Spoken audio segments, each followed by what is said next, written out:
Hello and welcome to Girl Awakening YouTube. I'm Jo Hendy. And I'm Amanda Parker. Enjoy this episode of Girl Awakening in all of its vulnerable sacredness. And remember to subscribe and share.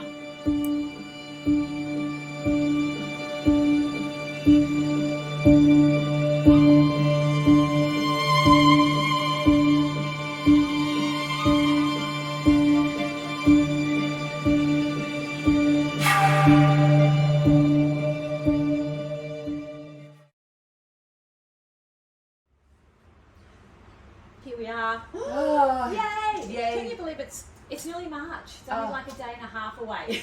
And so many people we talk to are saying the same thing, what a pace this year has got on it. And it's like that mercurial feeling of like, just don't run, but don't dawdle. Yeah. Because the opportunities are there.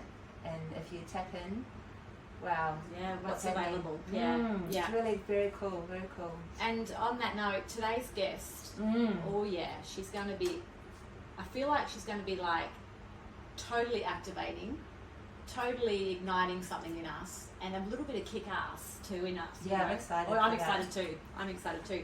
So today we have the beautiful Marina Perry. Is that how you pronounce it, Marina? 100%. Beautiful. She is on a mission to empower every woman with the tools and core compass she needs to explore and expand her experience and expression of herself.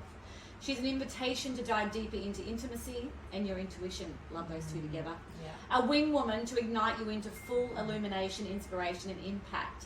And if you had not yet noticed, she loves a little alliteration. I love that. I do too. She's a self-made, successful, multiple seven-figure entrepreneur, a mum, a lover, and a friend. She gets blissed out by helping people lose their limits, live from their heart space, and step into their higher self. What a combo! Yay! Yeah. She is a wildly optimistic movement junkie, right up my alley. She is passionately playful and constantly curious. Marina has also just activated Mum Hive with Michelle Wilson right here on the Gold Coast in Burleigh, which is a luxury women's wellbeing and fitness studio. Oh my God. Yeah, I think we're going to be Welcome, Marina. So lovely to have you with us. Ladies, it's a pleasure to be here. I'm super excited. Yeah. Thank you. Yay! It's such a joy to just sit in your energy and feel like we already know you. But we're going to get to know you so much more, and we're going to dive right in because that is such a encompassing. It's a high vibe. Yeah, we want to know more, and we want to step right in there and ask you, Marina, how did your awakening begin? I was saying, obviously, before we started that I've never really been asked that question publicly, and I'll share the story, but I'll give you a little bit of backstory first, if that's okay. So I guess when I look at people, I feel that we're all on some level conditioned, right? Because we exist inside of constructs, inside families, societies, and I'm trained in family systems, so even ancestrally, we come in with tethers, ties, and baggage, let's say. Yeah. And I was no different, but I've been very blessed to be born into a really loving family. But I guess the distinction when I look back is that my father was perhaps the first feminist I ever met. He had 2 daughters, and so I grew up with that message very strong in my ears. You can do anything the boys can do. You can beat the boys. You can compete with the boys, which I know is said with love, and it's a beautiful, positive message. But if we really sit with that for a second, how many boys grew up hearing, you can do anything the girls can do. Yeah. You can be as good as the girls. The presupposition is, you're a little inadequate, but I know if you try really hard, you could be as good as these versions of the humans. Yeah. And so, I took that to heart. My dad was my hero. I, over time, just with the situations in my family, the minor traumas I experienced, I decided to become hyper capable, hyper dependable, and a real, I guess, masculine energy doer. And, an achievement junkie would be a good way to describe it, a high achiever. My parents were my biggest cheerleaders. Every time I did something where I spoke up, stepped forward, or took care of people, it was applauded. And so what do we do with behavior that's applauded? We repeat it. Yeah. And I did that really well. I was a good girl by the measure of how I thought you needed to be successful in life. So fast forward, I, married my childhood sweetheart. I had 2 beautiful children. I studied aviation, oddly, at university. Oh, Had a wow. degree That as does a not pilot. surprise me, but it is Yeah, surprising. well, because I thought I needed to be like my dad, a pilot. He was a pilot, or I thought a doctor or a lawyer. But I think that was kind of the first scratch of my soul's awakening through dreams initially. I started to have a real phobia of death rise up. Even though I ducked my uni degree, I was the pin-up girl for the degree, I was on posters and we were in the paper because my sister was a pilot, my dad was a pilot, all the things. But a young boy who was a year ahead of me, who I got to know because I had fast-tracked some of my degree, passed away in an air crash very early after leaving uni. And at the funeral, everyone kept saying to him, well, not saying to him, sorry, saying about him, well, at least he died doing what he loved. And there was something that just hit my solar plexus so deeply. It was like a heaviness that I couldn't shift. And then the dream started, and then the fear of dying started. And really, you know, when I look back now, it was just my soul scratching and saying, this is not your path. And it wasn't a fear of dying, it was rather a fear of not fully living, not being on path. And so I sat with that question for a while, and I said to it was a very hard conversation to have with my father. I know I've done really well, I know we spent a lot of time and money here, but this isn't for me. And bless my dad, you know, I should have known his only response would be, I just want you to be happy, which it was. But I moved into the entrepreneur space straight after university, started Pure Health Clubs, and that's still running 22 years later. But even in the kind of the shift into my own path and following my heart on an entrepreneurial level and listening to the whispers of the inspiration that moved through me, I was still doing it through that container of the masculine energy. How do I do it right? How do I push? How do I penetrate? And really, powerlessness was my biggest fear. I didn't want to be out of control. I didn't want to let anyone down. So I just loaded more and more and more onto myself. I love what you just said just then. I don't want to be out of control. Yeah. Because it's like you, in some way, people would think that you are because you are the go-getter. But there's another view of that out of control. Absolutely. Yeah. And so many women, particularly, we use control thinking that we're being assistive or helpful, or even through the shadow side of, well, if I don't do it, no one else will, so I have to. There's a martyr energy to it. But the truth is, we do it because it makes us feel safe. Yeah. We do it because it makes us feel superior or better. And I was definitely doing that. value as well. I want to. Yeah, that's a whole conversation. Yeah. And inside my marriage, bless my ex-husband, you know, he's the funniest, most lighthearted human on the planet. We had a beautiful marriage. But he was running worthlessness and I was running powerlessness. And you put those two together, I was just loading myself, and he just kept saying, you can do it, you're amazing. Yeah. And I guess I started to do growth work, really personal growth work, not business work. I did that for 10 years. How do I grow a business? How do I be better? How do I be more productive, quote unquote?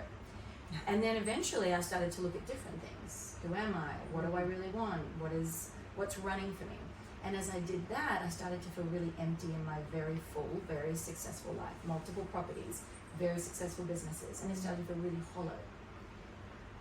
And marriage, money can't buy happiness kind of thing. Yeah, money can't buy happiness, nor can success. Yeah. You know, look at people who reach these heights of success, and you sit there and going, what is this? Yeah. Especially when it's not aligned. You know that analogy, you can climb to the top of the building, but if it's the wrong building, what's the point?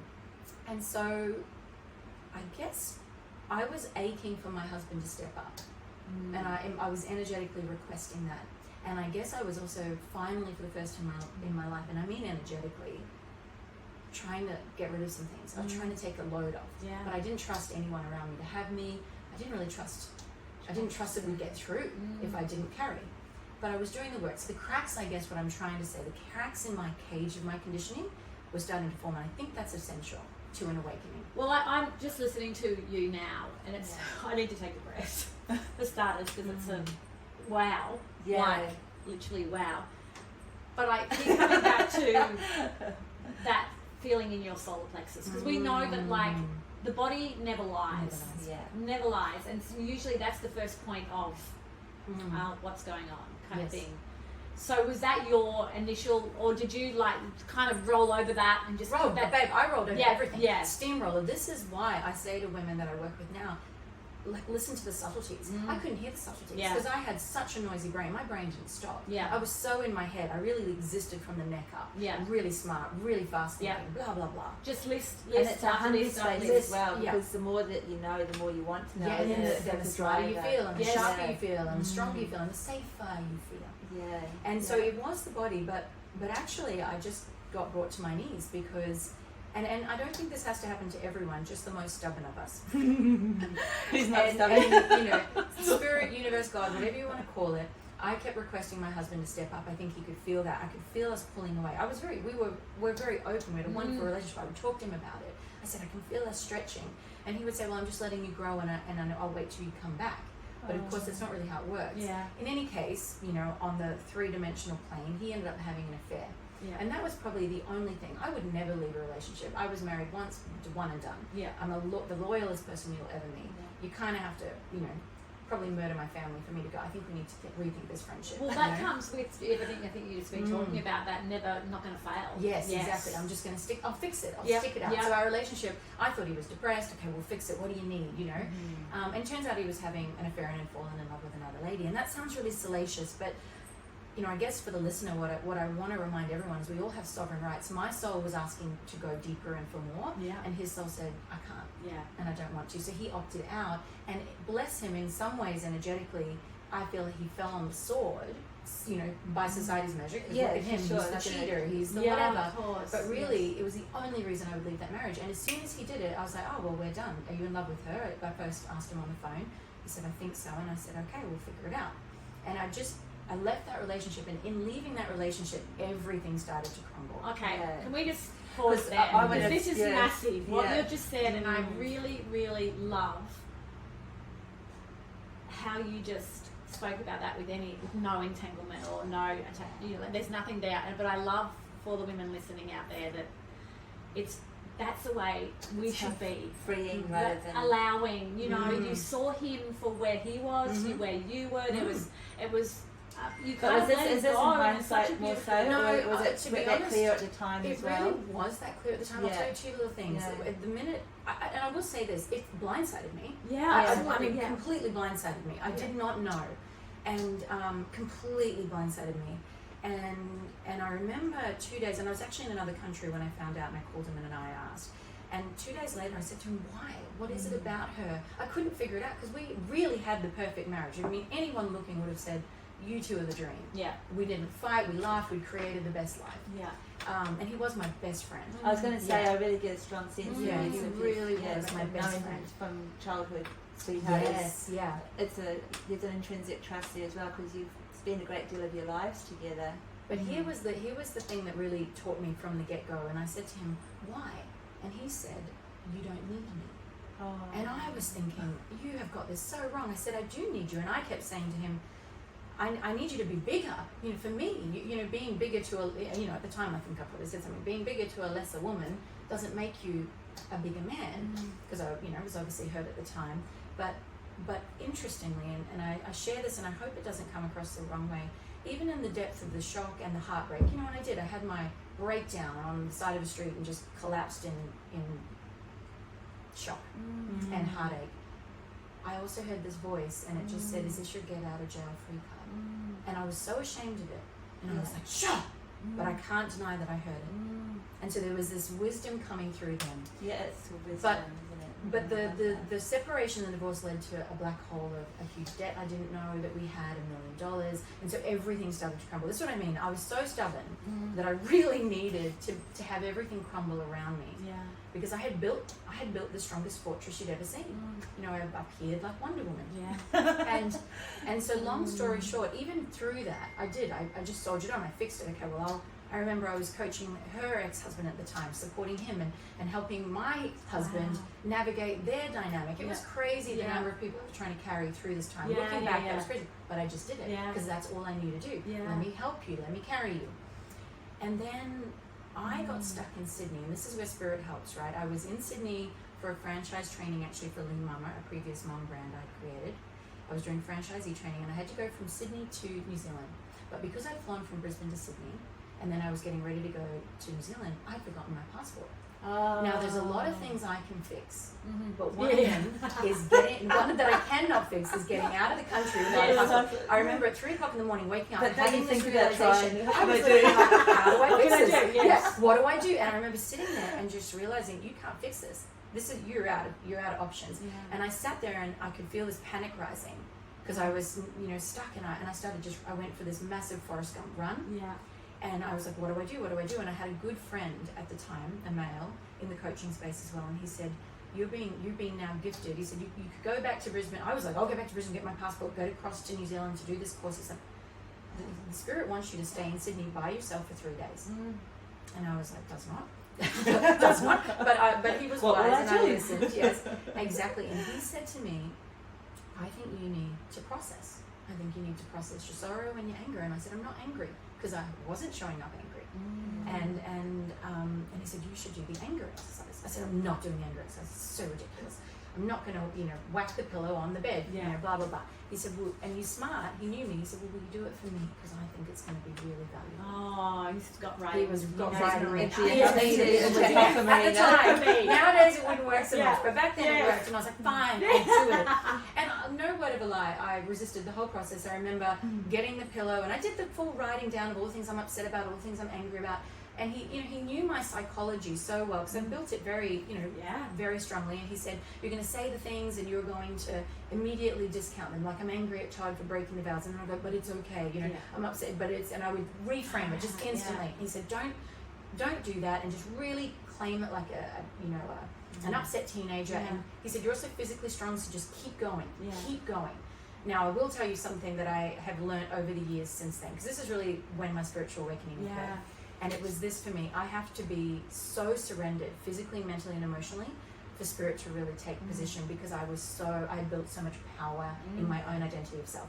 So I started whacking the pillow, doing the list, could hear my brain reframing it, could hear myself just already thinking, wow, people are either going to think I'm killing someone, because it was a tiny little apartment in Coogee, Bondi, kind of area, or that I'm having the best sex of my life. I don't know what they're going to think, but they're going to think something's going on. But I kept doing the and above the head, and the and above the head, and I kept going and kept going and kept going. And now here's like the pivot for me. Started to get tired, and I thought, okay, I'm going to keep going. It's like I could hear him coaching me through. He really was a gift. God, God's spirit gave him to me to guide me into this point. And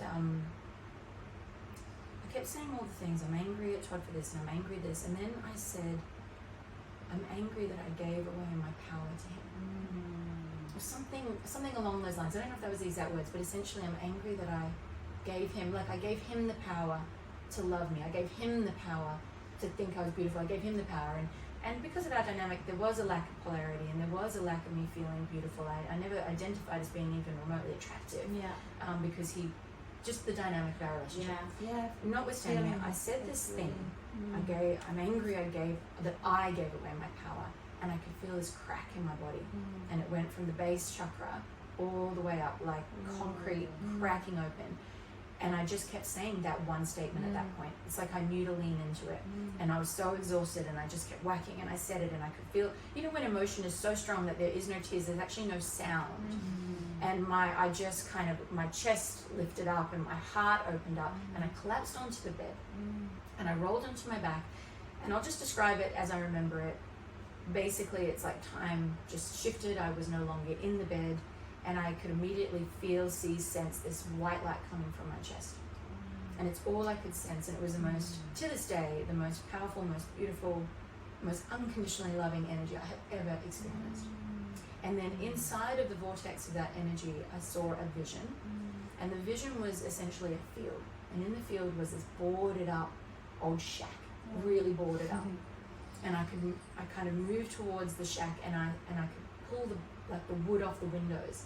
And as I pulled the wood off the windows, just the light took over everything, and the image disappeared. And I just knew in that moment, it's like, you put your light away. You've boarded it up. You've waited for someone else to see it. It was like all these just messages coming in, and for the first time in my life, I just said, you're so beautiful. And tears were streaming down my eyes, and I'm getting chills now. And I just kept saying, you're so beautiful. And I wasn't talking to me, Marina, the person, but the soul of me that I had no, it sounds crazy, but I had no idea it existed until this point. And funnily enough, and this just went on for, I don't even know. I couldn't tell you whether it was 10 minutes, it felt like 3 hours. But essentially for 3 days, I lived in a bubble, and I had a really open channel of communication to what at the time I didn't know if it was God, an angel, my higher self. I really didn't know, but I just moved through this channel asking questions. And looking back, I wish I had the awareness I now would ask far better questions. The questions I asked back then were pretty basic. But what was needed? What was needed. And a lot of it was, be kinder to yourself. Stop putting so much pressure on yourself. Just surrender, let go. And in witnessing the beauty of this, I'll be honest, I actually for a moment was like, am I an angel? like, what is that? Like, I had no clue because I wasn't raised with any spirituality. I wasn't raised with any awareness at all. My family, I mean, honestly, my mum was probably the closest thing to an atheist. And so I wondered, but what was interesting, and this was the pivot point after that wonderful experience, was I got curious in my coaching sessions. Well, if I've got white light in me, what's everyone else got in them? So my coaching started to take the shift, and instead of just helping people with limiting beliefs, I just got really fascinated about what our heart space was made of. And I can tell you, having sat and worked with and developed a process, and kind of, I was almost shit testing spirit for a while through my clients. I do that a lot. Spirit doesn't love it. Yeah. But they lovingly adore that I do it.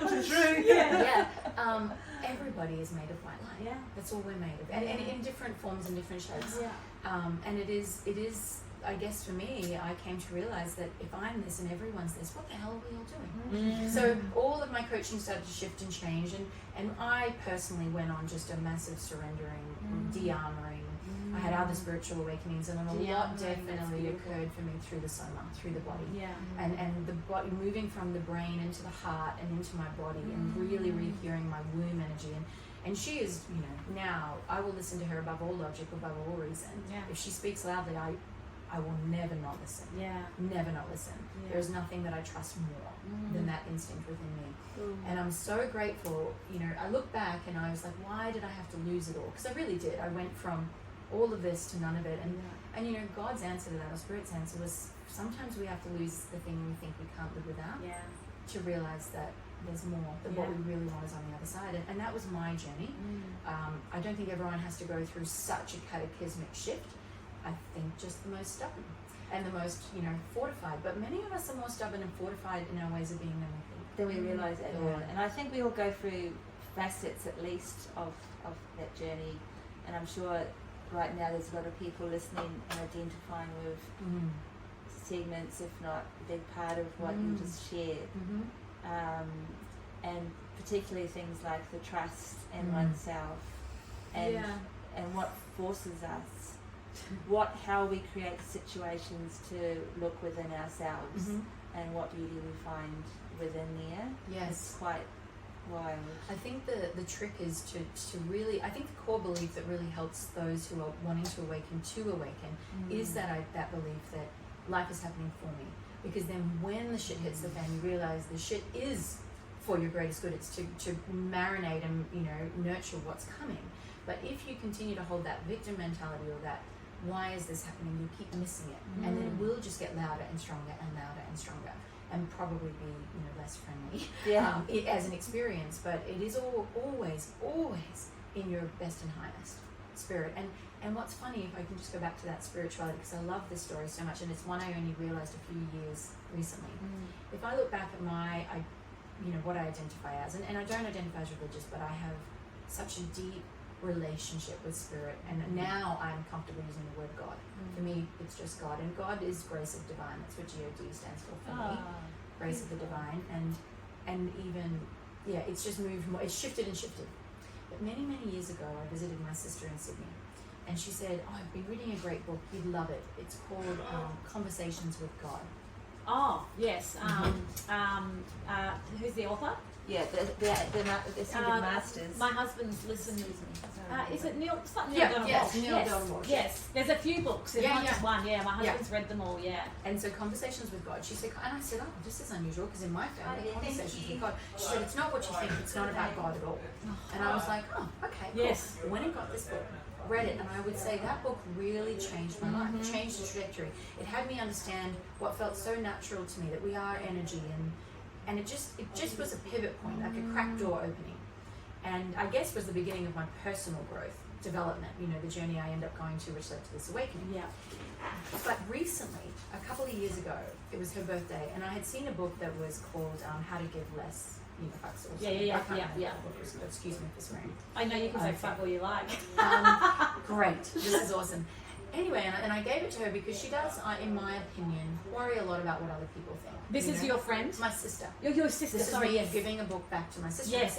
And I said, and I wanted to give you this book. I haven't read it, but I think you'll like it. And I guess it's my way of saying thank you for telling me to read Conversations with God. Yeah. Now this is where it gets interesting. Oh. She says to me, I never told you to read Conversations with God. And I said, no, you definitely did. That book changed my life. You told me and I got it, you know. And she's like, no. And she's very adamant. She's like, no, I told you to read The God Delusion. Oh, no way. And this is where, this is when we look back, right? And so what Spirit did is it intervened. Yes. And I heard Conversations with God. I mean, how is that even a book, right? And she told me The God Delusion, and yet that book shifted the trajectory of my life.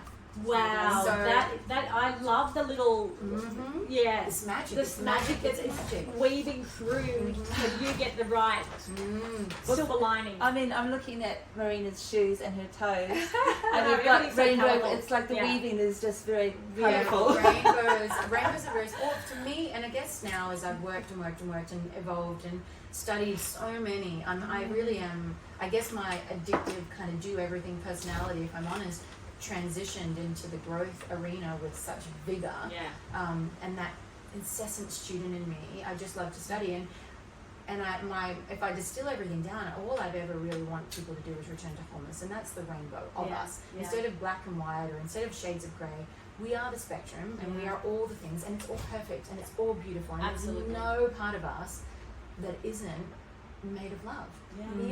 Even the things, and this is, I guess, the piece for me, even the things that people are most ashamed of or hold secrets around or think are sabotaging patterns, it's all love. It's all perfect. It's literally love. You're Yes. trying to just love yourself into safety, or love yourself into protection, or love yourself into greater belonging and connection, right? I really love that, especially in the world that you work in. That most of us that are in this community work in, where we just want people to actually feel what's available, and you really need to hold that allowing space, you know, for everybody. That's what I'm finding too. Even with having kids, the biggest thing that we can do for our kids is actually just love them through all the bullshit, through all their mistakes, through that's all they want to hear is that I've got your back. Absolutely. You know, and it's so powerful to hear you say that. And especially with Mum Hive too. 'Cause, you know, mums, after listening to what you've been talking about, mums are the hardest on themselves, you know. Yes. I feel this strongly. I feel that as a society, mums are that subset that, I mean, first of all, we could just go, you know, they're a subset of women, and women have the greatest amount of pressure on their appearance and how they should look and who they should be, and, you know, are we being enough in the world?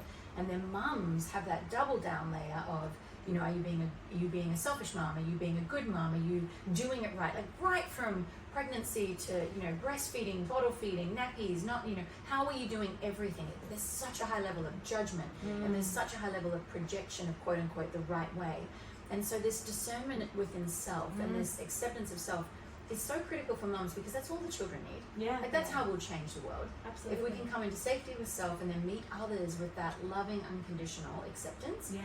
I think there's a big mistaken belief in society that belonging is sameness. Yes. But actually belonging really comes from I see you and I Yeah. accept you as you are. That's Yes. Love that. And where we've totally overused the word namaste, and you know, it's kind of like, oh, you know, it's a most beautiful word to acknowledge how I see you, because straight away you're giving love and recognizing the person, the being. Yeah. It's so beautiful, and I guess I've always loved how I follow just crumbs of interest, things that inspire me, and yet when I look at them, like namaste, for instance, the light in me sees and acknowledges the light in you. Yeah. Yes. Yeah. If we only really understood how true that is, and I think if everyone really understood that, then the amount of compassion that we could meet people with, especially when they may be showing up in their worst behavior. There's a wonderful, I mean, really it comes from Course in Miracles, but I think it was, I read it first before we in, said Conversations with God. yeah, I read it first in Lovability, a book by, I think, Robert Holden, and he just really simply put it as, you know, every act is either an act of love or a request for love. And that was profound for me at the time. Yeah.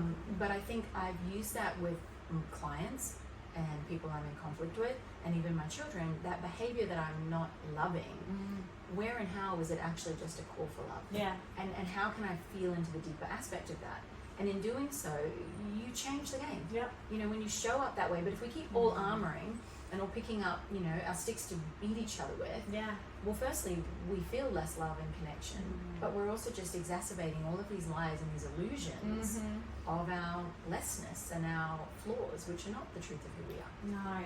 And sorry, No, you go. I was going to go back to what you said about mums as well being a subset, because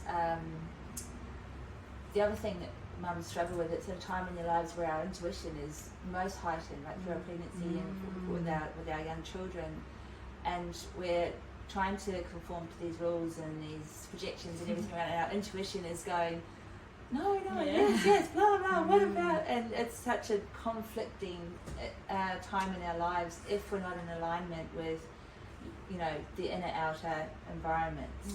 Well, that's it. I think we can get so easily distracted, can't we? And the noise. Noise is actually what really, if we don't have that, if we don't already have it established, it's almost impossible to hear that very subtle, quiet voice over the noise, over the fear, and let's be honest, over the sleep deprivation. Yes. Even physiologically, you know, we've got the women who are mums, and this is not just new motherhood. I have teens, you know, and the responsibility, right, and the I guess that concern or worry. It's not a word I love to use, worry, but that is, you know, at times what you do. It never stops. It just changes. It takes different form, and so, you know, mothers are, I think, the hardest working. 24/7, 7 days a week, even if they're not with you, you're wondering about them, planning for them, caring, and, you know, setting up. Absolutely. Getting feelings. Yeah. I'm sure something's happening. Maybe I should just get Yeah. and say hi. Hardest working, and I think biggest hearted, because the intention is always to do the best and to take the best care of them. But we can get so stuck in either, you know, martyrdom, which I think is a really big rod for mothers, because it's a little bit like, well, if I can show my children how much I love them and they can see that, they're going to feel really loved. But what we forget perhaps as mothers is that children learn, it's role modeling. It's a monkey see, monkey do. So if all they see is a mother putting everyone else first, then they interpret, oh, I see what you do, Mum, let me do it too. So I too will come last. So they don't get a sense of self-worth. They don't get a sense of self-value. But if they see a mother who's, you are so valuable to me, and I too am valuable to me, because to another I am another. So my needs are as valuable, so I will nourish myself, I will get the sleep, I will exercise, I will take care of my mental health, and in doing that you will see that you too are worthy of that self-love. And that's what's missing for a lot of mums. I was told this one person said this to me when my children were very, very young, which was, your children have purpose with others, because you know some parents find it really hard to hand their kids over for any reason at all, whether it's because they don't like the way the grandparent rings or does things, or the sister or the auntie or whatever, and it's like, well, your child has purpose with those people. You know, don't see them as small humans. They're, you know, they've got big souls and they've got massive purpose with others, and that literally changed my whole viewpoint of. I love that. And I think the way that showed up for me was with my girls, and you know, blended families, that's a whole other kettle of fish. And as a woman who came from, my parents are 45 plus years married, it's not something I had ever experienced myself, and so having to evolve and dance with it, you know, as a mother has been, I'll be honest, actually potentially some of the greatest heartache of my life revolves around the broken family, because and that's the language society gives us, right, which you know, listen to the conditioning there, the broken family, but that's the depth of our conditioning. The depth of our conditioning is that if a marriage doesn't last, it's quote unquote failed. And so letting go of that fairy tale and dancing with the conditioning of that fairy tale story, and seeing the benefits. So coming back to what you were saying, I remember you know, when you let another woman parent your children, that can be really confronting. The way that they talk to them, the things they choose to say, you know, grandparents when they choose to communicate. And I came to kind of accept that my girls will have the blessing, and this is a deep blessing, and I think for parents who are maybe cotton wooling or helicopter parenting their kids, it's to trust the discernment, and without distinction we don't learn. So if I can communicate with my mother and feel a certain way, and then I can communicate with someone else and have a whole different experience, I now have the wisdom self-learned, not told, to go, oh, this feels better. And then through the sovereign choice, they get to choose how they want to be, and also they get experience, because not everyone in the world is going to speak to them as gently or as consciously as I will. Yeah. And so if I don't prepare them for that by allowing them to communicate with these people, then what am I actually doing? Because am I not just a guardian to get them to, you know, their path, right? Yeah. So yeah, it's that, and yet we have, and I get it, we have such fear around that, but we must have faith in our children. Yeah. Yeah, self-trust is the thing that we need most, and we need to instill in them. It's like, Absolutely. you don't need to know how this is going to go, you don't need to manage that person, just meet that moment with self-trust and discern in that moment. Yeah. Yeah. And That's so beautiful. What's the word? So I was going to say surprise, but that's not the word. I mean, they surpassed any of our expectations, always, in any situation. I am so excited for these generations that are coming, and you know, I'm a full quantum kind of consciousness girl, and you know, teach coaches about, you know, sovereign energetics and the field and all of these things, and you know, M fields are a very real thing, and the old science part of me can relate to that. This is measurable science shows, right, that it's in the field, and so many people are thinking, oh, the next generation, you know, millennials this, or this next generation is so entitled, or whatever else, and yet things that we took years, decades to really grasp as a concept of consciousness, you see it 50 times a day on Instagram. Yeah. Just as a quote. Yes. Just as a quote. It's like, do you know how long it took me to read Yeah. that? And they're just accepting it. There has been this rise, you know, if we think about Hawkins and the rise of consciousness, we are seeing it. And things that they're just naturally thinking and adopting because it's in the field, because, yes, we've done some work and they're doing the work. I'm so excited for these younger generations. And I have deep faith that they're going to, you know, do only good things for humanity. Yeah. Yes. Yeah. Oh, yeah. There is a fine line. Not a fine. I don't want to say fine line, but there is. I think there's a well-worn line in the sand too of the other side of that. Yes. You know, which is like that. Yes, you're right, and you know, we are seeing, probably because we are in that field. Yes. That opportunity and that future, but there is a whole other timeline that's like so swift and so fucked up. It's like, holy shit, you know, what is ahead for us? I think this is the thing, right? I mean, we got to acknowledge that in the 3D world we live in duality. It's always going to exist. And I think for me, because my brain can overthink things, and if I want to, and I'm sure any woman listening can relate to this, you know, if we get onto it, and everything spirals, right? Energy spirals. So if we get onto a thought about how, you know, effed the future is, and how doomed we are, and AI, and you know, war, and all the games, and all the very obvious to me now, but I think to many, hidden agendas, which are so blatant. If once you see them, you can't unsee them. That are just rife. Yes. You could very quickly just lose faith in all that is, no question. And I think the work remains in coming back to, I guess for me, you know, what am I made of? White light. And what is that white light made of? Pure love. And if we continue to just gather more people into that path, there is no force more powerful than that. There just is nothing. And when, you know, before we go on here, we can see the power of the synchronicity. We can see the power of force. We just need to remain open to it and have deep faith in it. Yeah. And I guess I do have such deep faith in spirit. Yeah. Or self. Yeah, you know, which is spirit. Yeah, because there is no distinction for me. This is the God within, you know.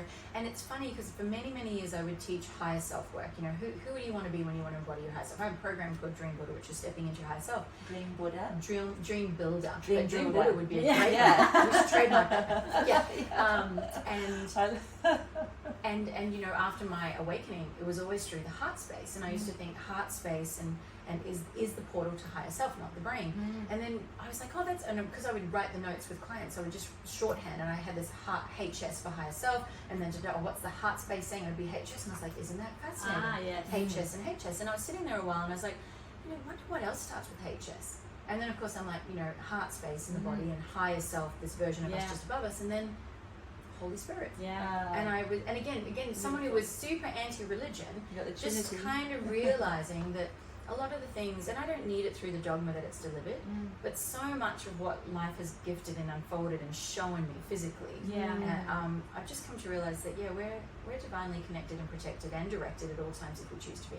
Well, this is the whole, they talk about Jesus coming back, you know, to walk again amongst us, and it's like, for me personally, I just think Jesus is us, and that's what we need to embody more of, is the way that he was. And I'm not religious at all. I've grown up with no religious And it's only in the last couple of years that I've started to learn more about Jesus and what he did, and I'm understanding more about that. That we need to embody more of the way he was. Exactly. When he walked, Jesus is the best role model. Yes. But as I say to everybody, the best role model for you to follow is like your higher self. Absolutely. Because your splinter of the light, you know, we're not the same, but we all contribute. Yes. So what lights me up literally, if I look at my higher version of self who's so unconditioned and so illuminated in her light, all I need to do is ask that version of me, which is really the Jesus version of me, Yeah. right? Which is the Absolutely. version of me that's most connected to the divine, least affected by the conditioning and perfection present in my mind. Let me ask her, what would she do? Yeah. And then just do that. Yeah. Just do more of that. Do more of anything that expands your heart space and less of anything that contracts it, and we're all sweet. So because beautiful. Jesus is the role model, and I agree with you. I heard someone say it, and my whole body chills. And chills for me is just the sign. It's a solid yes from spirit. Solid yes. And someone was saying to me, everyone talks about the second coming and Jesus is coming. And he said, and I just, for 3 minutes, my body just electrified with chills. And he said, the second coming is all of us recognizing that we are, when we say a child of God, it is the God within us. Absolutely. And as we step into the light of ourselves, that's the collective awakening that we're all waiting And for. we The all second ascend. coming. That's the ascension. Yeah, of, so like, this is this awakening of consciousness, and my whole body, I was like, okay, I got it, Spirit. That's it. That's what we're doing. But yeah, Jesus is a wonderful role model. Yeah, wonderful role model. Yeah, and I think the two things too, like with the whole thing around Jesus and what you just mentioned a little bit before around the reflection of us. There's a loop in there, an infinity symbol, like on a spirit flow, where there's, and I think Trev spoke about it too, a mirror phase he went through when every time we went into a shopping centre, it was like a hall of mirrors. But if we see people who grab us, whether it's like Jesus or whether it's someone on Instagram or something like that, as a reflection, as a mirror, and then we do, as what you said, how does it feel in my body? Does it make me feel good? Does it make me feel bad?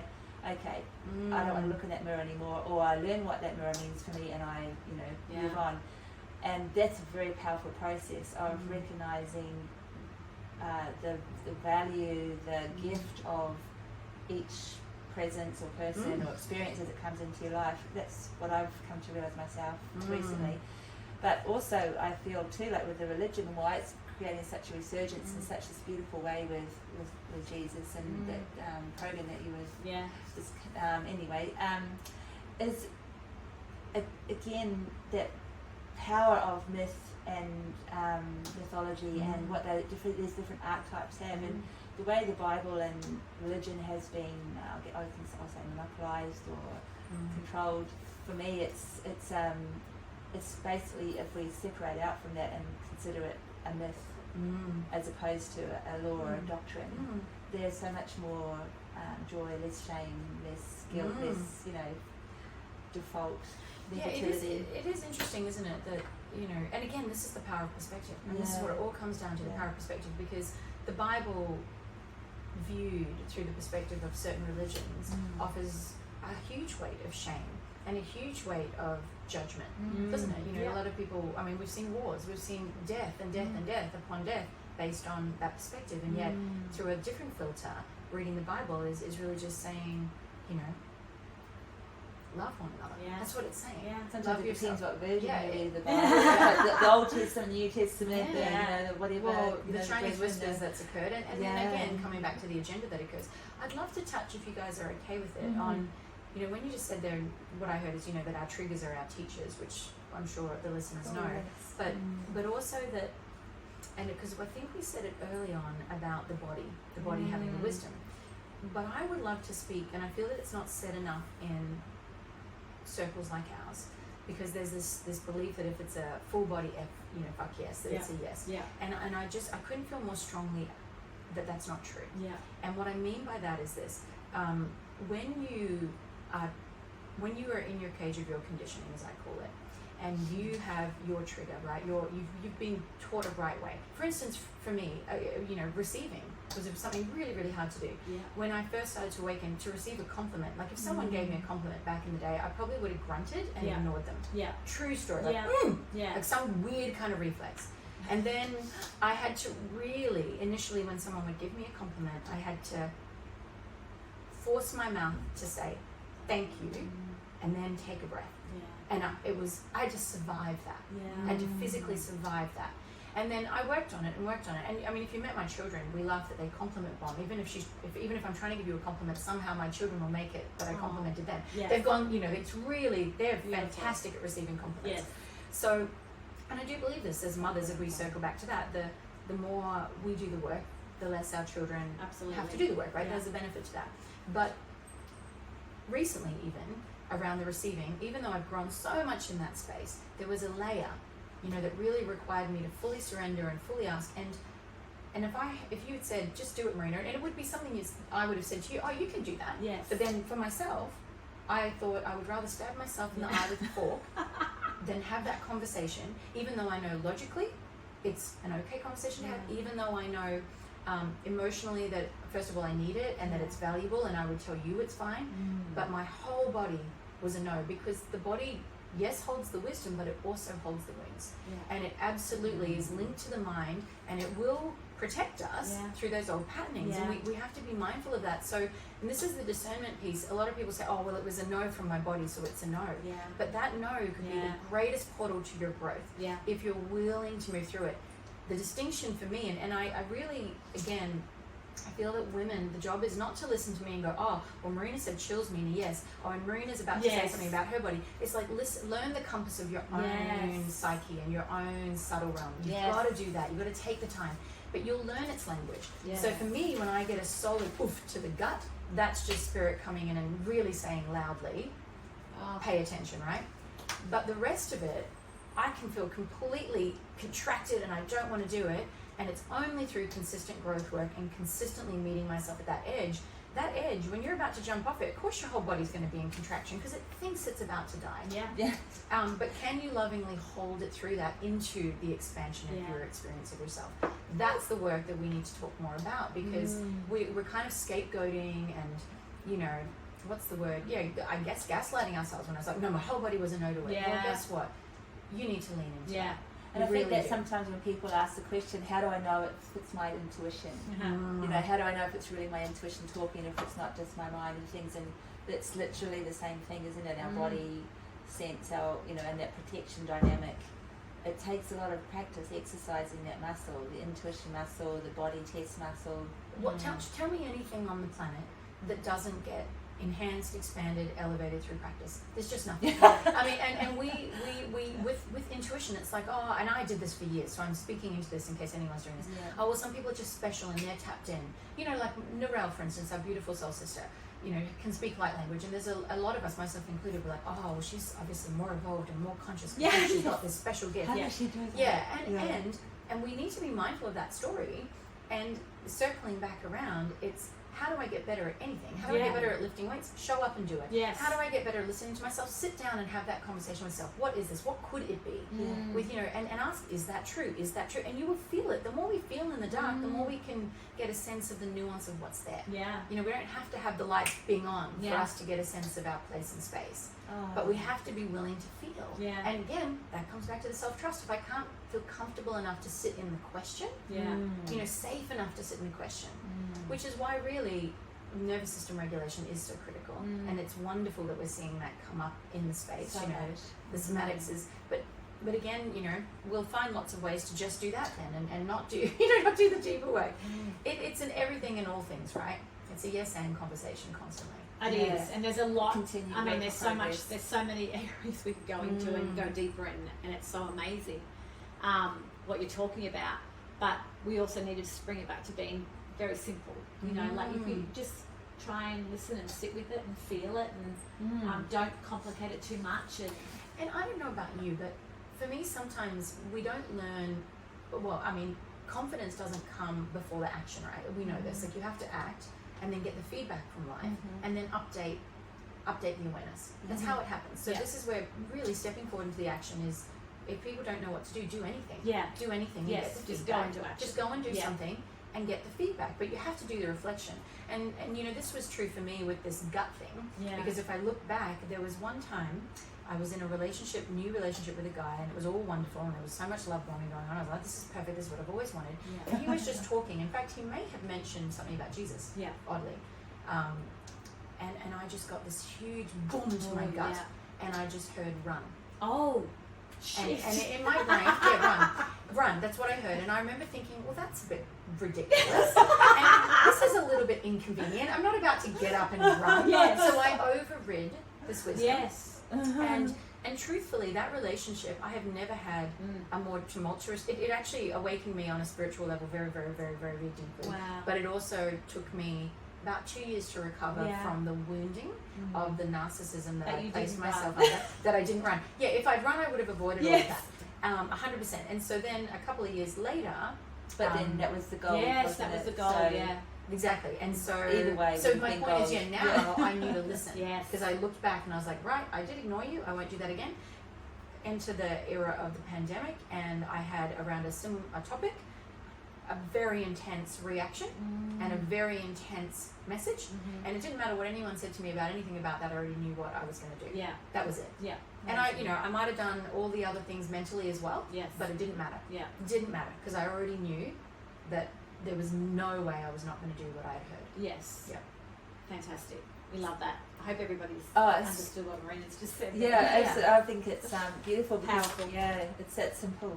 As you say. Yeah, but I It's guess that the simple. lesson, if we take it back to Even the if it listener, doesn't make sense. it is sometimes it doesn't make sense in the moment, exactly. but doing the reflection and looking back, and so lots of people are like, oh, I don't want to look back and go, what didn't I learn then, so that I can take that wisdom forward now. Yeah. If we didn't have all our mistakes, we wouldn't have all our learnings and our wisdom. Yeah.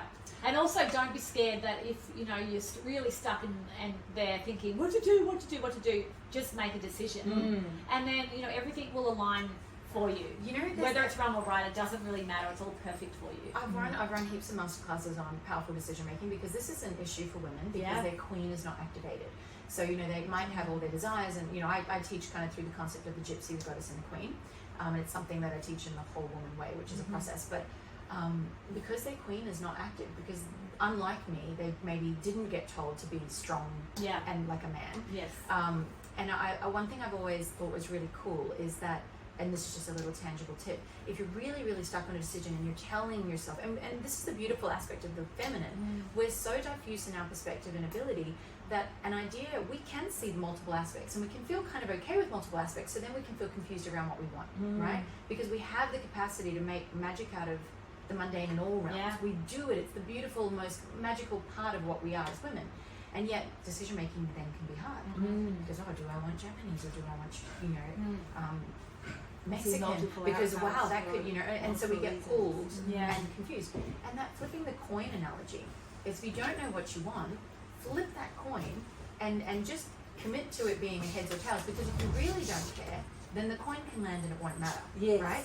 But if you do care and you're just not being listening because of the noise and you're not used to discerning, then in that flip of the coin, you'll know what you want because you'll hear, oh, I hope it lands on. Or if it lands on the one you don't want, you'll immediately know. So we're not committed when we make a decision to sticking with it. The point of making the decision is to feel the response in the body. So whether the coin lands or doesn't land on what you want, you'll know in that instant. And then you can, I guess my big message to ladies is, to women is make a decision and then give yourself permission to change your mind. Like I'm not committed to the decisions I make. We have free will to switch it up, but we need to decide to move forward to get the feedback to learn the discernment skill. And the feedback, if you cut out the feedback, doesn't that just leave you in the dark so much? Well then, you're not clarifying anything. Also, too, for me, it's like when I make a decision, then the universe can then do its thing. It's like the universe hears you and says, okay, I'm going to align everything to give you exactly what you need from there. I love this. Is so important. Can we speak into this? This is so important because it's true. Because the reason I'm so big on decision making is because, and you probably know this, the etymology of the word to decide means to cut away. So if I don't decide, like, and I if you're not watching this on visuals, and I'm like stabbing my hand down into my leg. It's like because it is about putting this stake in the ground. And that is what spirit is waiting for. Because the one thing we have in this dimension is free will, and spirit will lovingly watch you have the most miserable life. Exactly. Because spirit is like, I love you, and if this is what you choose for yourself, I'll stand by and watch you experience it. But if you want to have the most magical life, if you want to claim and own all of your power, Spirit will be like, yes, let's do that. Yes. But you have to choose. Yes. So the deciding is the critical part. And I mean, as I lovingly say, I have a great story about this with relationship to my partner that I called in. But if you don't decide, Spirit cannot part the ways. Yeah. It's waiting. It's like, well, she said this and she also said that, so we're not sure yet. Let's Yes. just wait. Yeah. And we're sitting there going, Spirit, you show me. Yeah. Show me, Yes, Spirit. so Which true. way? And Spirit's going, well, I need you to direct the ship. Yeah. Because you are the Sovereign piece of the being. light. You're Yes. a sovereign being. You have free will. If you don't decide, I can't act for you. Yeah. You know, I can't act for you. But Love if you that. choose, and you choose with all of your being, choice is so powerful. Yeah. You know, I used to say to my girls, you have the superpower of choice. Don't ever waste it. Yeah. You know, and it is a superpower. It is. So the minute you choose, watch life unfold. And Yeah. I mean, we've all done this, Yes. right? The minute you really lock in, and anyone listening, it's got to be 2 feet. Yeah. You got to step both feet Yeah. in. Can't be one, because even if you're like, I did choose, no, you didn't. Yeah. You chose, but you had 1 foot out. You were looking at the exit in relationship, whatever it is. You got to step in. Yeah. You put that stake in the ground, and there is nothing more powerful. And ripples upon ripples, Yeah. energy will just flow in the direction of that which you've decided. Absolutely. It's so beautiful and so powerful, and everything you just said then is that big fucking yes to. Yes, that's yes. Yes. The body can say yes to Says that. the liver Yes. in the room. Yes, definitely. Yeah. I'm getting better. It's just, yeah. We're going to just kind of swing it back to you. Yeah. Well, I mean, we could literally stay here for hours and sit and talk to you because it's yeah, so amazing there's what you're a lot saying. of- There's so much gold and gifts. Yeah. Do we want to come back up to here just to kind of say it was at the point of moving forward, noticing? Absolutely, go for it. Yeah. So when did you first notice a shift in your thoughts about the world? We know, like, the reason I was kind of not going to go there is because Yeah. I know that you're all about the construct, the matrix, getting out of it, the cage of what was it? Conditioning. Conditioning. Yeah. Yeah. So I'm thinking And you're when- already and they very wise to the restrictions of the world itself. Well, I mean, the way that I look at it is the world is wired to fragment us. Yes. That's what it does. Right from It's- when we're it's- born. It's right from when we're Yeah. born, through stories, Yes. through mythology even. And Yeah. again, but to take, I guess, the shadow out of that, that is always done even from a family and a societal level, again, from an act of love, with the highest act of love being don't die. So when we understand that the highest act of love, because even, I mean, as mothers, for instance, and if you doubt that's true, if I was to ask a parent, you know, what do you want most for your child? They'll say, oh, I just want them to be healthy and I want them to be happy. Yes, and what's more important than that? What's the most important thing that you do as a parent? What is the most critical thing? And a parent will say, well, keep them alive. Yeah. Like that trumps everything. Yes. Because if they're not alive, Yeah. they can't be happy and they can't be healthy. It precedes everything. So our number one need as humans in this skin suit, yes, we're light beings in the human skin suit, but the number one thing that slides us into humanness is don't die. Yeah. If you don't die, you're in the game. Yeah. Right? And you get to play. Yes. So if we can Ready Player understand One. yeah, Ready Player One. But if you can understand that that's actually an act of love, Yeah. then everything that starts to feel like it's contracting us and fear, you know, people will say it's either fear or love. No, fear is just, I like to say fear, and this is in a book I haven't yet published, but fear is actually just familiar evidence activating rightness. Oh, Right? I have another good one with fear too. Yeah. False evidence appearing real. Yeah, so false evidence appearing real and what's the other one that face everything and rise is, you know, the analogies that exist. Yes. But for me, we only want to be right about how not to die. So Yeah. for some kids, that'll be quiet and play, you know, the hiding game and be invisible and make everyone happy. And for others, it'll be stand up and be tall and whatever the thing is. Yes. But we have a way that we think is the way to be right about living. And I mean, we can go to different parts of society, and some people will say, you know, and we'll classify them. This is why we have all this separation and conflict online. And cultures and all And of cultures, that. yes. And really, it's just in that subset, they have a rules of rightness. Yes. And they're living by them, and they live by them because the fear is if I don't do it the right way, I will be dead. Yeah. That's the deepest layer of it. Wow. And so the world has this fragmentation, all these different rules for rightness, but it's just really different rules for staying safe Yeah. and staying alive. Yeah. And so our job is to rise above all of that fragmentation. And when we do, life gets easier. Yeah. You know, other people will still have their stuff going on. Yeah. But we'll just kind of look at it all, okay, I can see that that's your rules for that. Yes. And I'm going to leave you with them, and that's wonderful. This is kind of where I'm at. Yes. Yeah. And so, you know, I don't know if I'm really getting to the question, but, you know, when did I realize about society or what's going thoughts about the world. the thoughts about the world. I definitely had a huge awakening around, I guess, deeper agendas that were less light-filled, let's say, when I started to do due diligence when the pandemic started. Yeah. So for me, I mean, I've always been, I guess, a little bit of a devil's advocate, a critical thinker, and that showed up in business as an innovator. And I guess the part of me is like, will ask the question, well, why does it have to be that way? And that's a big question I'll always ask, why? And I guess as a fighter for sovereignty, I've always been like, well, I'll do it if I agree with it. Yes.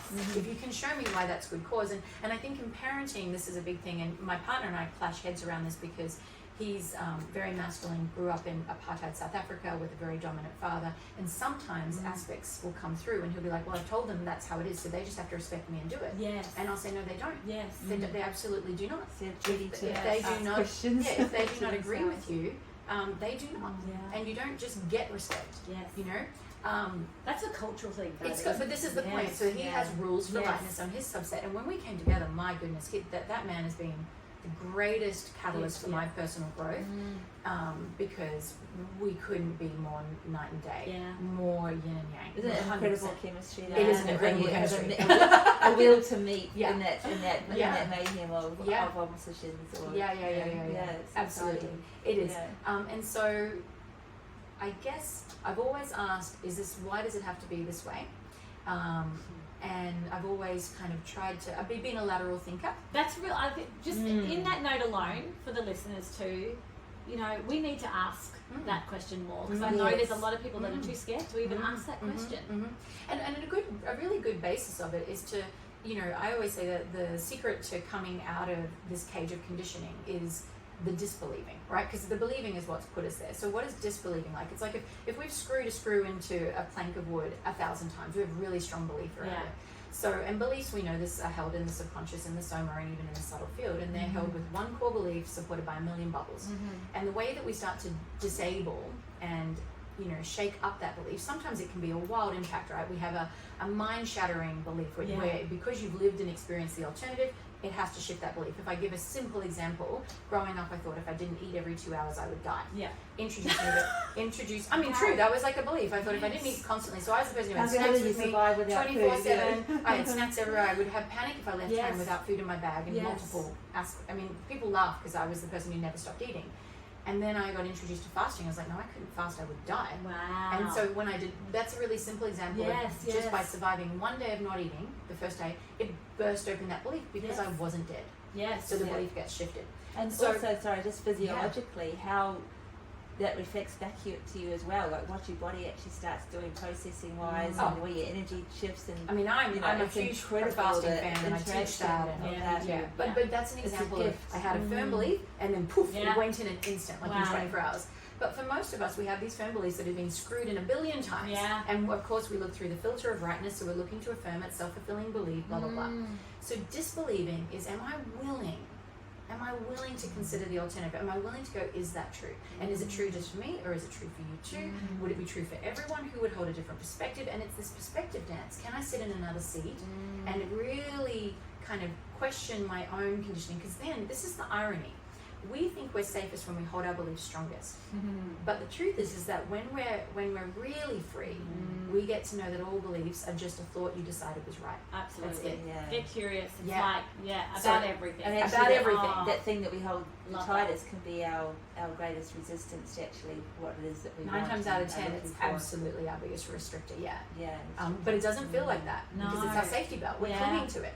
So just asking that question repeatedly, and if you're a really brave soul, eventually you will just start to realize there is nothing that is absolute truth through the filter of a belief. I mean, I do believe there's capital T truth, which is probably just the fact that we're love and light, and the rest is Well, you've blown me away. That's actually really beautiful. I mean, if we could just take that away from today, I know there's going to be a whole lot more, but just be curious about everything. Curiosity is a superpower. So It powerful. takes immense courage. So, you know, I think there's a few C's that are super critical, but to create change, Yeah. which is if we, you know, ultimately that's all I've ever helped people do, whether it's physically, emotionally, in their relationships, sexuality, whatever it is, Yes. it's just change. You have to be willing to get curious. Absolutely. You have to have courage to lean into that. Yes. And you have to have compassion. Yeah. Because you have to meet yourself in the fear of it, you have to meet yourself in the resistance, and you have to meet the resistance of the world to it, and then not judge them for it, but to hold compassion. So those three make the triangle of change. If we're lacking either one, it's going to be really uncomfortable and clunky and generally not I'm successful. just feeling it in my physical body, just even talking about it. Yeah. You know, it's just like, you just feel so loose and free, much more freer. And it's like, you can imagine what it would be like to be living in that mindset 24/7, just, you know, about everything in the world. And, Yeah. you know, everything. It's just, the impact it can have on the body holding on to something is just so powerful. Well, too. why we Like, put as our in weight, why we get aches Yes. and pains in our Yes. bodies, you know, so many simple things, migraines, you know, all these things. Sickness, that can, everything. Yeah, well, like we know the body keeps Yeah. the score, right? Yeah. And the physiology is completely affected by the psychology and the philosophies we hold. And just on that note, back when I was super masculine, because I think this is fascinating, I just love the way everything affects everything, right? Like it's all a soup. And given that I was super in my masculine, I had developed super high levels of testosterone. I had stopped menstruating. I had polycystic ovaries. The most feminine thing my body could do was release an egg, and I wasn't doing that. Yes. So I had become physiologically the man that my dad wanted me to be. Yes. Isn't that So unbelievable? powerful, So isn't it? So powerful. powerful. And that's it, the belief driving Yeah. that, Yep. the body following. Yep. It's And very, so when we very- liberate ourselves from all of these illusions and these lies, the body just gets lighter and more expansive, and you don't get sick and you Yeah. don't have the injuries. And definitely, I mean, we know the maps of the body. We've Yeah. got wonderful people who have worked that out for us. Lower back, I am stressed about money, or, you know, security. Yeah. You know, what have I got on my shoulders? Where's the weight that I'm placing? It just, it's never not connected. So we No. just need to lean in and sometimes asking the body. One of my favorite meditations is just that classic body scan, sitting there and scanning Yeah. and noticing tension and then speaking it. So Yeah. that sentence, you know, the truth will set you free. There's no more truer statement, you know, in sharing our secrets and sharing our fears. But even just stating what is in the body, as soon as we witness it, Yeah. it lessens. Yeah. And then if we ask why are you here, the wisdom will come through, and in that wisdom it releases again. Yeah. So can we take the time to meet ourselves? Can we take the time to listen? Can we take the time to get curious and ask the question? Yeah. Ask the question. But And that's- coming back to the world, Yeah. and I guess the concerns I have is, where is our education system teaching our kids to ask the questions? Sit down and let me tell you. the answers, Sit down and let me tell you. the And let answers. go to Google and get the answer. And it's like, well, wonderful thing about Google is at least we can ask the question and then find an answer. Yeah. But can we Depending sit on what you put in in the to question? do, Yeah, well, yeah. I mean, That's another that thing. that was actually, if I be honest, that was really what raised my very analytical curiosity. Was when I started to see deep, wise people sharing amazing things during the pandemic, and I would want to share that amazing insights. Yeah. And then I would go back to get it, and it was all deleted. Yeah. Yes. Yeah, And it's that really got me sensitive. curious. I was like, well, hang on a second. Yeah. That was resonated as truth. That sounded wise and moderated, and Yeah. it wasn't wild. It's in our and best now good you're to know calling it this. misinformation. Yeah. So what is, you know, and that's the question, right? Like, what would someone be wanting me to believe to be choosing to remove that information? Exactly. It's that kind of questioning. And the same with that, if we take that as an internal, what am I wanting to be right about when I choose to view my partner in this way? Yeah. Because you're just projecting your reality. Like, the only work I can do for my partner, for my children, for anyone, is work on myself, Yeah. right? That's it. That's it. Oh, I love it. So good. So good. Okay. Okay, I'm going to ask this question because I think it's going to be a goodie. What have you had to give up? Control. No, control. I mean, to really step into a far more magical experience of myself in life, I had to give up control, and I had to give up beliefs. Yeah. That's all I had to give up. Yeah. Was an attachment to the illusion of thinking I knew how it was. Yeah. And you know, Spirit gave me some beautiful lessons through people, because Spirit can also talk through people. And I remember it came through initially my partner, the very first day I met him. I had a oof to my gut, and I leant forward. He was next to me in a lecture, and I just burst out crying because of something someone said on stage, and it just affected me. And I literally just burst into tears. People around me were just baffled. And I felt these big hands grab me and pull me into his lap, and the only three words he said, are you ready for it? The only three words he said were, I've got you. Oh, And this was a year after the divorce. Oh, she wouldn't cry. Yeah, and I had held everyone for so long, Yeah. and I'd come a year out of this intense turmoil Wow. and trying to fix everything that was broken. And so, of course, he said that, and I started sobbing even Yeah, more. yeah. I was just like, oh. Yes. Lecture has to stop. But here's the thing, right? For a long time, I was like, this is a sign that he's the one. Yeah. And you know, I mean, I've had so many lessons through that beautiful man. But another maybe 18 months later, I was in a yin class in Bali. I was in full hero pose, if you know, it's where your feet are tucked under your bum and you're in a back bend, so you're fully, it's the most vulnerable yoga right pose. open, Your yeah. heart's right Yeah. open, and if you're, open. you know, as Yeah. stiff as I was at that point, it's very tricky to get out of. And I was stuck, I was stuck in that position, and in a room of 80 people. No, it was funny. I'm But picturing you. I'm We're picturing laughing you. with her. We've all been there. And then I had really probably my first panic attack. Yeah. I started to hyperventilate. I was stuck and I couldn't get up, and but it was really just stored trauma coming out of my body. Yin is amazing for that side note, ladies. The heart was Definitely get breaking. into Yeah. and Somewhat it was. painful, yeah. And I was sobbing, and I'm trying to get my Teacher's beautiful attention, teacher's yeah. attention, who I had a deep connection with. She finally comes over, and she pulls me up. And now there's a lot of things that she could have said to me, Yeah. but as I collapse into her, what do you think the three words she said? And that's all she said. And in that moment, I heard her, but I actually finally got it. Yeah. Source was saying to me, we've got you, and if you just stop carrying everything, we will carry you. Yeah. So when you asked me what do I have to give up, it was the illusion that I had to do everything, Yeah. that I was the be all and end all. Like, I'm so held. We're all so held, Yeah. but we don't give. It's like, if I don't give you the opportunity to hold me, how will I ever know that you Yeah. can hold me? Yeah. It's that.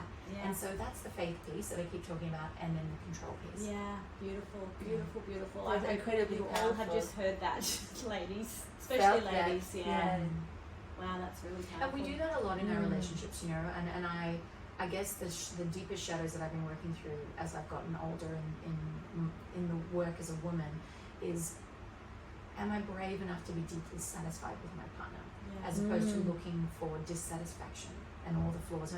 And I think this is something that we picked up from our mothers and our mothers' mothers, and it's a little bit of the wound of not feeling fully seen and maybe not being fully protected in past generations. And we've thought, well, I have to do that because no one's going to do it. Yeah. But as a result, you know, I had a beautiful friend say to me one time, and it was a great learning, and I remember it to this day. He said to me, you know, Marina, if you want a man to open the door for you, sometimes you need to let him get there first. Yeah. Oh. And because I was the person who was charging around and opening the doors, and When so, I get inside, I know what I have to do, so I better get there quick. but if I get to that door first, and then later I complain, well, he didn't open it for me. Well, who's really to blame there? You know what I mean? And not blame, but if you're not giving space for people to step up and step in, then we you know, what are we trying to be right about? I guess if well, it's the disillusion of power, isn't it? Yeah. Of being a powerful woman. yeah. And it's allowing ourselves to be satisfied, Yeah. because so many women before us weren't. And I think the real magic in this generation is, can I be so in love with all aspects of my life? Can I let myself be deeply satisfied? Not always searching for more, not always measuring it as not enough, so that I can be right about whatever story I'm carrying. Yeah. But can I just really, really meet what's here right now with deep gratitude, deep appreciation, and deep joy? Yeah. Not just, okay, it's wonderful, but like, thank you. And vulnerability, you know, that's a big way through too. Like the softening, the allowance of self, you know, to sit in that space where you can receive fully. That has been one of the hardest things for me to move through, and it's still work. Yeah. It's still work. I mean, I've come a long way, but I get excited knowing that there's even more. I so Yeah, resonate there's with more. that Yeah, I that love you that. spoke about, because my husband's really great at pulling that up in me. Yeah. Like if someone's giving me a compliment or saying something that's really beautiful, he'll say to me, hang on a minute, Sit with that. stop, Just Joe, bring did that you get in. that? And I'm Yeah. like, yeah. And he said, no, Yeah. honey, no, can you say that again to her? She Yeah. needs to hear it again. Yeah. And then it's like, it's a whole other level of receiving. And this is where, you know, if we've done enough work as women, we can call in men who have that capacity. Yeah. And my partner does that to me. Yeah. He'll, you know, I'm racing around and he'll just grab me, Yeah. and I'll kind of resist a little wiggle, me like too. I was wiggling and saying, I don't have time for this, I don't have time for this. Yes. And he'll just hold me. Yes. And he'll just say, breathe with me, and he'll ask me to breathe. And even then, I can still feel the part of me is like, I don't have time for this. Yes. And then it just takes another, like, this is the point, it takes another Yeah. another layer, and then I'm like, okay. Yeah. And can I, instead of getting frustrated with him and thinking he doesn't understand, can I go, thank you for being that gift in my Or life? is he trying to control me by doing Yes. this? Or Oh, all yeah, those kind of sometimes things that all these come up stories in are like, mind yeah. is like just, But you know, yeah, it's nice to have resistance. that counterbalance. Although at times I struggle with it. 'Cause Yeah. the man is I compared to my I Belfast. hear you Yeah, too. no, I hear yeah. you. It's a rhythm Yeah. though, isn't it? And Yeah. that's that integration of the two and how they play and dance. And you know, I just keep thinking of the snakes when they're mating, like the dance that they do and how they rise up, and it's hypnotic and just so beautiful and so yielding into each other and reading each other's energy fields and things. It's just beautiful, and I think what you were just sharing then is a part of that, where you just allowing the dance. Well, I think union, especially our intimate unions, but all unions are just another opportunity to meet aspects of themselves. Yeah, I agree. Yeah. It's not, relationship is huge, and not just like you said, an intimate relationship. Any relationship has Showing you can fully us allow it. aspects. And in the ones we find most challenging, we'll, if we choose to, have the greatest ascension. And we had, as this was coming back to the physiology thing a little while ago, away from this beautiful moment of dance thinking, we had, when you're talking about how your body physiology became male charged, we had a lady, and I was kind of bringing it up because I've experimented with this a little bit myself, a lady, Suzanne, who talked about when she was looking at weight loss rather than just through diets, for going, well, I want my body, I want to work with my body, let's do this, and basically, long story short, over a short period of time, her body quite morphed into, losing weight, feeling more energetic, fit out, because there was an alignment of. I say this to a lot of particularly my one-on-one clients, because mainly courses that I teach in the nutrition and wellbeing space, that your body is listening 24/7, and actually we know through science that your every single cell is regenerated every 7 years. The only reason it is showing up the way it is again is because you are affirming that is your agency. We are the most powerful, potent magicians on the planet, and so one of the things that I've really focused on is not just choosing not to believe that as we age this happens and that happens and this happens, and choosing to believe that I'm going to get better and better as I get older and older, and that's shown to be true for me. So I've gotten stronger. I can lift more weight. I'm the oldest I've ever been, and I'm the strongest I've ever been. I'm the most comfortable in my body naked at this point in my life. So and yes, feminine. I'm 20 years older than the 25-year-old version of myself, but it's like bucking that belief. And so when we're in diet culture, especially, and this is why I get so angry about the marketing, the pressure on women. If we're eating food and we're going, oh, this is going to make me fat. I mean, your body's listening. Okay, this is going to make you fat. It's so wise. It's like, I hear you. Let's do that. But if you're eating food and you're saying, my body is so beautiful, it just easily and effortlessly holds me and creates energy and vitality, and you visualize it, you can create the shifts that you want. And the other thing that women need to recognize is if you're holding weight, it will always be for a highest good. And so many women that I work with, the reason they hold weight that they really don't want to hold is because in holding that, this is very, very common. I mean, it's not true for all women holding weight, I do want to say that. But for many women, they're holding the weight because at some point they received unwanted affection and or trauma sexual. And in holding that weight, because society has told us that that's unattractive, right? Now I will be safer. And I see so many, it is just protection work. And if they remove themselves from those relationships, if they do the work and the healing on, that nervous system trauma, then their body will let go of the weight because there is no act of love that it needs to do to keep you safe anymore. So yes, so many of these physical things that we're experiencing, money stuff, physical stuff, we just need to dig deeper. I wish people knew that, and I really wish people knew that when they do dig deeper, they're not going to see terrible things. I think people think they're going to see terrible things, and even the belief, that I'm a bad person, I can tell you where that came from, and I can tell you it came from an act of love. So many of our family and systemic things are just devotional contracts of love. Let me feel that way so that you don't feel alone. Let me be in belonging with you and carry that wound for your mum, dad, grandma. And it's like, how beautiful is that? And also, how fucked up is that? Right? Like, and so much of the things that we do out of love are just really messed up. What is that beautiful saying I've seen online recently that kind of says, we're so afraid of change because we're afraid of that suffering of change, but holding ourselves where we are, it's like our willingness to keep ourselves safe but in such immense suffering. Oh, So many of yes. us are loving ourselves into safety under the duress of just immense suffering, but that's how much we're willing to love ourselves. I know you're safe here, so stay in this suffering. Yeah. No, yeah. It's such a wild thing, even that whole conditioning through family. Like, I'm seeing my mum now, which talking about, you know, being flat out and doing, which is my mum, which I where I got my doing from. And now I can see it in my son, you know. And she's wanting to get her second knee done, and little things keep popping up, but she won't stop. Yes. So she's mowing the lawns and she's walking, and everybody's saying you need to stop and let your knee heal, or else you're not going to be able to have the operation, and she's just not listening. And so time and time again, the doctor's been telling her, no, sorry, you can't have it done. When are you going to get the lesson, you know? Maybe she doesn't want it done. But no, Even though she does want it She's done. more, Exactly. but I know She's more committed, right, Yeah. to the feeling of being powerful and pushing, and then instead of actually on the other side, she'll have well, greater one she capacity. knows, Yeah. one she doesn't, you see. Yeah, that's right. So it's Yeah, like, we're far happier. I'm What did I learning say? so much We're from her happier. at the We're moment. happier to hold the hand of the demon we know, Yeah. right? And that's That's because so true. we're not dead as we Yes. hold it. So this is definitely the safer option. Yeah. I mean, logically, it's the safer option. Yeah. We're so smart. This is what I always say. The thing about humans is we're almost like lazy geniuses. It's like, well, this has worked, done. Yeah. Well, just because it worked, just because you went through that traumatic, you know, abusive relationship and didn't die, don't do it again. But Yeah. we do. We And do. And we see people loop and loop and loop, and the patterns But that it's you're a different repeating are the ones you person. want to. Oh, different face, different name, exactly the same situation, 100%.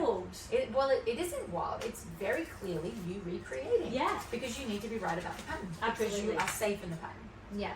So yeah, you know, we get to get super curious about those ineffective patterns. Yeah. They are the ones we want to get super curious about. Love it.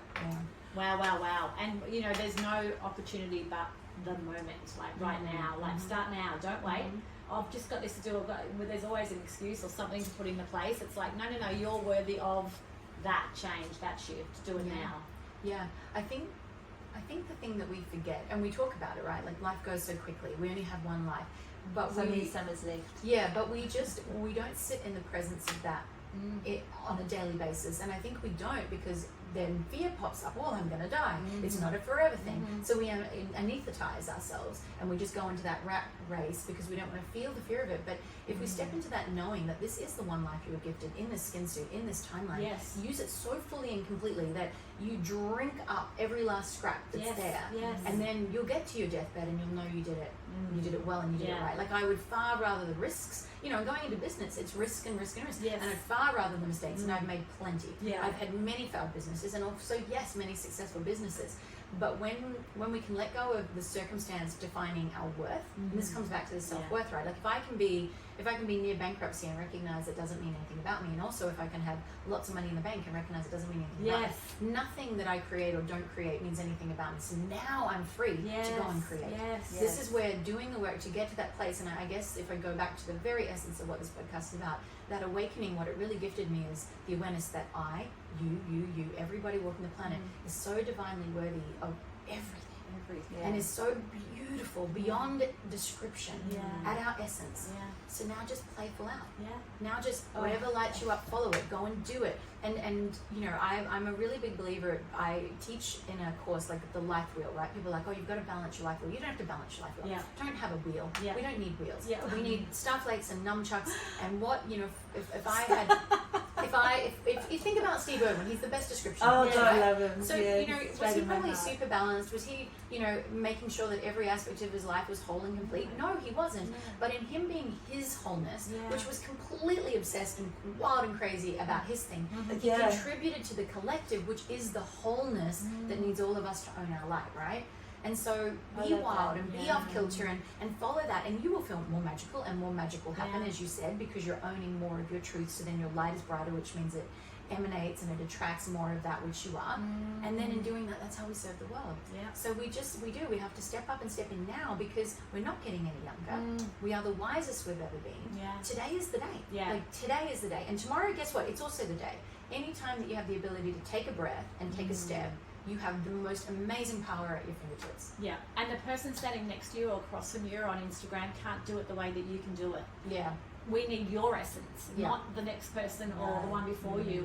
There's something in you that has this magical, beautiful, authentic essence that's just you that the world needs. Completely. Yeah. Yeah, completely. And I think true at the moment then it doesn't matter about not seeing the next step, because what you're creating in this moment is creating the next step. And if you're doing exactly as you just said, Marina, it's literally creating sparkle steps all the way, and you might have the nunchucks or the starflakes on in each hand to carve it out, or to, you know, poof it into out of the ethers. It's going to come however way it's going to come. Yeah, I mean, when we think about these things logically, of course I can't see what's over the hill until I start walking up the hill. Yeah. Like when we think about it logically, it's like, oh, how do you get to the hill one step at a time, and you don't know what's beyond it until you get to the top, so start walking. Yeah. You know, just start walking. Start. Don't stand at the bottom and wait to see what's going to come over don't there. stand for it. Tell me what's on the other side. Tell me. Yes. I'll wait till I get a vision of what's on the other side, and then I'll start. Because then I know if I need a raincoat. Yeah. And again, what helps us on that journey? I think self-worth and self-trust. They're the biggest, most important pillars that we can give our children, and that we can, you know, do the inner work and the inner child work to return to ourselves, because it's available. Especially if we step out of that construct of comparing and measuring and scaling, you know, people and things, ourselves most importantly. That's the saddest part of all what you just said. But anyway, So, we've been on a high. We're not Yeah. going to delve into anything negative. So you've talked a lot around, like, there's a lot of energy in this space, isn't there? Like, it's incredible. And like, one of our questions is, what do you do now in the moment to support yourself? Like, obviously, For in you. that sense, Probably for not you. work, more for you. Yeah. I Pardon? do a I lot. was going to say not Yeah. for work. Or No, because yeah, there's for you, amazing things sorry, what you do, yes, but for you yeah, personally, for what do you. you do? Yeah, I do a lot of things for myself. For me, it is about what sparks joy, but also sometimes, because sometimes what could spark joy in the moment might be, you know, binging a TV show, right? And so it's like, well, okay, I do that, but I'm always the feedback is the thing. How did I feel afterwards? So what I've learned in my life is, physically, I need to be well supported, because I'm actually a very kinesthetic human. I'm very in my body. I didn't realize that for a long time. I knew it through movement, but if I want my vessel to be clear and I can hear it and hear those wisdom and hear those spirit, you know, shivers and all of that, my body needs to be clean. So I eat a very clean diet. I move my body every day. Every day. Like, it's not about calories in, calories out kind of bullshit. It's just an energy thing. I need to shake my vessel out. And I hydrate with the highest level that I can, like highest quality water, and a lot. I drink a lot. And these things are just the physical things. The other thing is I practice self-kindness immensely. And there are times I'll tell you, you know, in the last couple of years, choices I've made, things that have gone in a certain direction, there's lots of things I could have dropped into depression about. There's lots of things that I could have really beaten myself up about, you know, and it's just realizing that that's a choice, that's an aspect of myself, and that part only wants me to learn from it and do better. So in knowing that, let's be kind and let's move forward, you know. So it is about moderating my mind. I'm really conscious of, what do I want to feed? What energy do I want to feed? And what do I want to be about and bring about? So I'm always just looking at my higher self. I call her Grace, interestingly. And again, this is years ago I called her Grace, and now as I learned more about religion, I'm like, oh my goodness, there's just so many parallels. Such a beautiful And so how do I support myself? I practice things that help me feel more like Grace. And look, there are days I fall well short, and then there are days that, you know, I nail it and I'm like, yeah, let's keep going. So definitely tangible things: sleep, hydration, food, and movement. And then positive thinking. I think there's a lot to be said for optimism, and I don't care if people think, well, you're unrealistic. I've had so many people tell me I'm unrealistic in my life, and if I listened to the realists, I would have done nothing. I would have done nothing. And so I'd rather be delusional and happy. Thank you for affirming that. But truly, I'd rather be delusional. And, you know, it's people who don't, that's not how it works. Well, says who? Says who? Because I do know that, you know, when I was young, I used to be the person who would read quote books. Like actual quote books. I love them. I love books. And one that I remember as a young child was, whether you think you can or you think you can't, you're right. I just remember that, and I was like, that's it. And it was so simple. And so why not think I can? And then maybe I'll be wrong. But if I don't think I can, I probably won't start, and I'll never know. So there's just, I guess, you know, positive thinking goes a long way. I agree. And feeding that, feeding that creative process with of the imagination, the imagination to create. If you don't have the illusion, if you don't have the the dream ability, you know, or that You just do that, need time. I think you're right Yeah. about that, and I think that's one thing for this new younger generation that concerns me, is that they're so on their screens. There's no time for the imagination to take hold, because everything I've ever birthed that has positively impacted thousands of people and made millions of dollars, let's say, which is a wonderful affirmation, right? Yes. That it's a resonant yes from the world, the helping of people and the money. Every single one of those things, I love the idea that it was an idea. Yeah. It started as an idea, and this is the most feminine thing we do. We birth potential, right?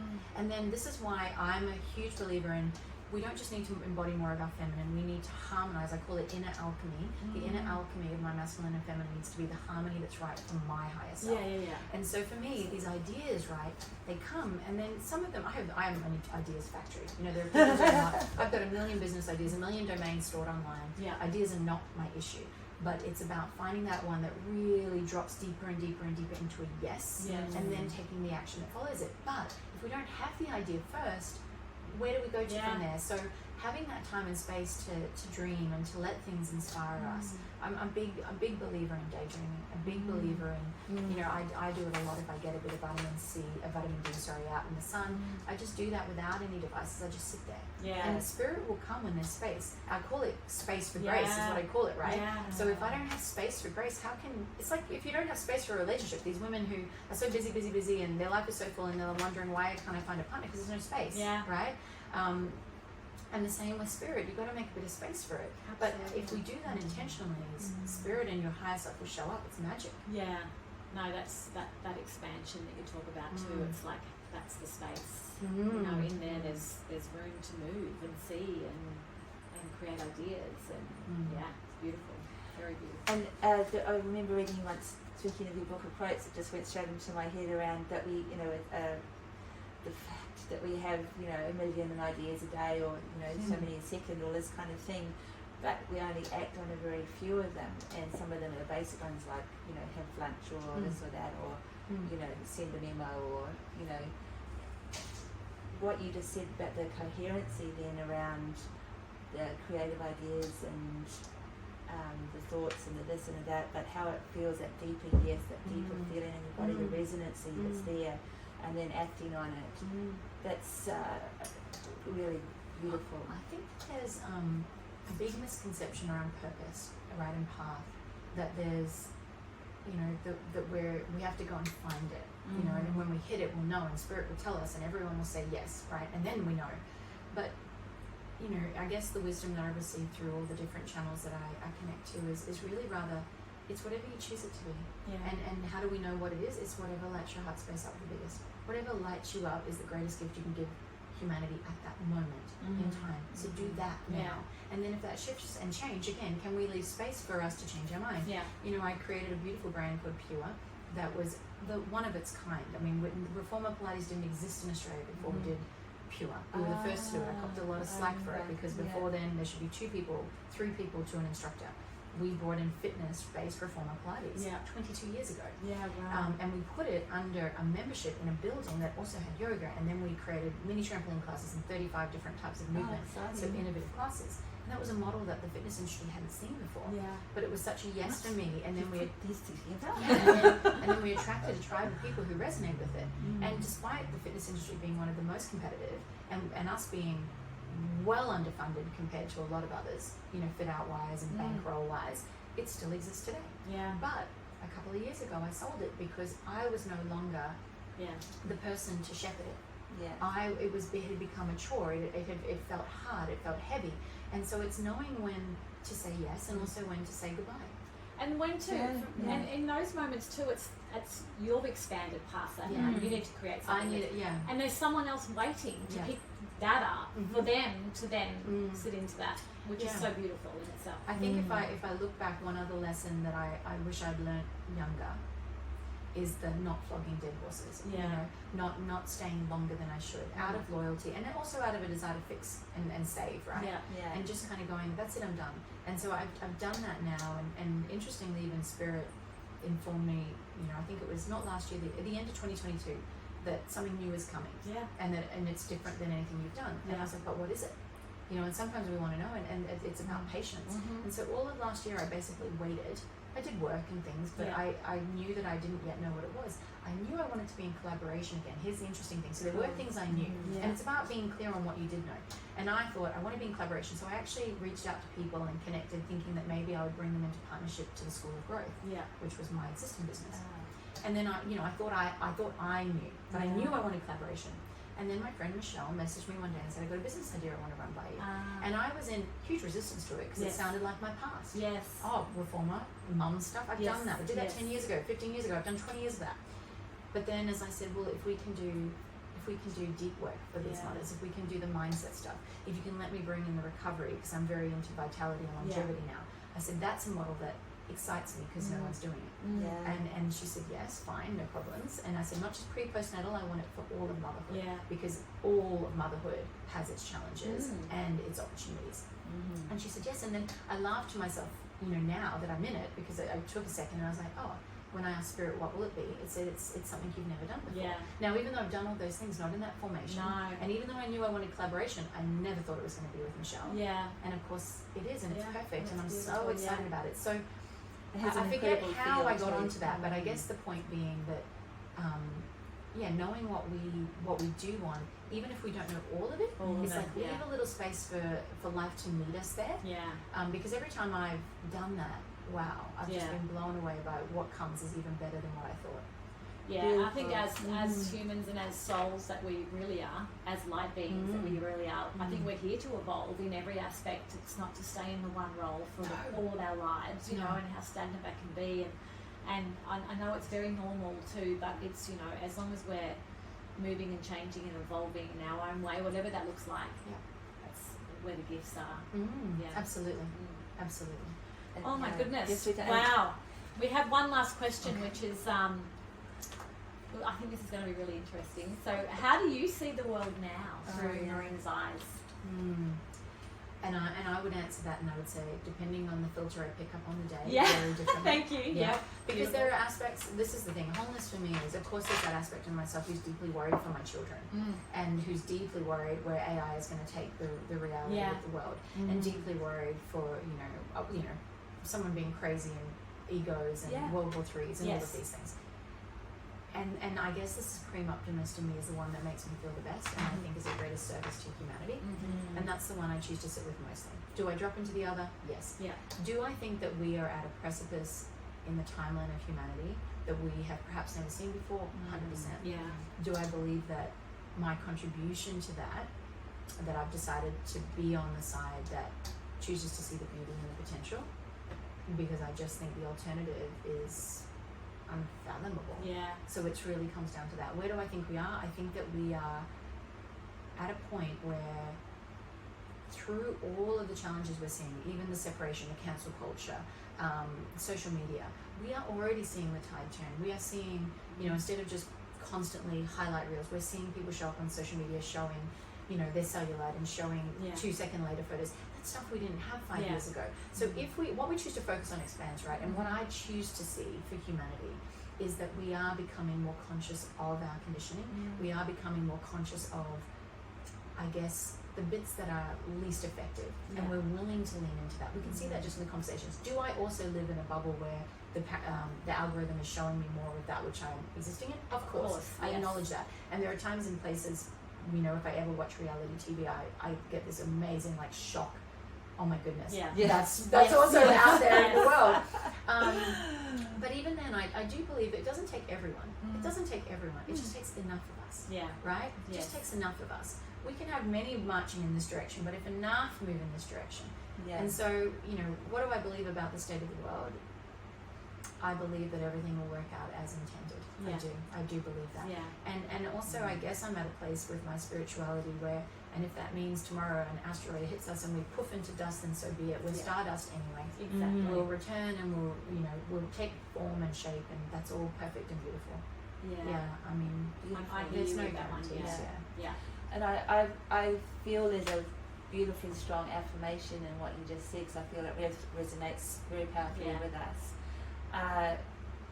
Is that even what you shared with us today in your awakening journey, which has just been so deep and resonant and dynamic and expansive, how why would that be happening if we weren't on, you know, if the optimistic outcome wasn't so?